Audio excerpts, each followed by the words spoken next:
শ্রী শ্রী মা শারদামণি দেবী তিনি বলছেন, উপদেশ দিচ্ছেন, দেহেতে যে মায়াটা, এই দেহাত্ম বুদ্ধি শেষে এটাকেও কাটাতে হবে।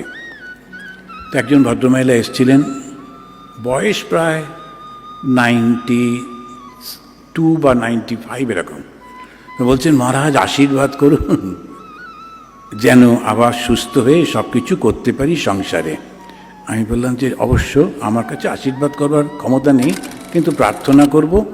তারপরে একটু আপনিও ভেবেচিন্তে দেখুন যে 95 পর্যন্ত যত যা হয়েছে হয়েছে, আর কি লাগবে? তো এখন এতটা শরীরে আটকে থাকি, কিছুতেই ছাড়তে ইচ্ছে করে না। এটা খুব সুন্দর মজার গল্প আছে, এই সাধুরা কথায় কথায় বলেন। একজন বয়স্কা মহিলা, খুবই গরিব, ওই কাঠ কাটেন, মাথায় করে করে নিয়ে এসে বিক্রি করেন, আর রোজ যমরাজকে গালি দেন। এই যমরাজটার চোখ অন্ধ হয়ে গেছে, যমের। কত লোক মারা যাচ্ছে চারপাশে, আমাকে দেখতে পায় না, আমি এই এত বয়সে একা একা কেটে কেটে মরছি। তো এই শুনে শুনে যমেরও মূল্যলা যে জাগে যাক, ওর এখনো টাইম হয়নি, তো জাগে যা, কষ্ট হচ্ছে উঠিয়ে নি। একদিন যম এসে হাজির। তখন ওই বুড়িমা ওইটাই বলছিলেন, কি করে কাঠটা তোলা যায় মাথায়, কেউ তো নেই, যমকে গালি দিচ্ছিলেন। যম এসে বললো, চলো। তুমি কে?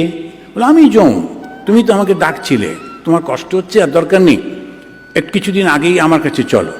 তখন বলছে, আমি মোটেই যাব না। কেন যাব? আমি তোমাকে ডাকছিলাম কাঠের বোঝাটা মাথায় তুলে দিতে। কেউ মরতে চায় না, আর এইটা কিন্তু খারাপ কিছু না, এটাই সত্য।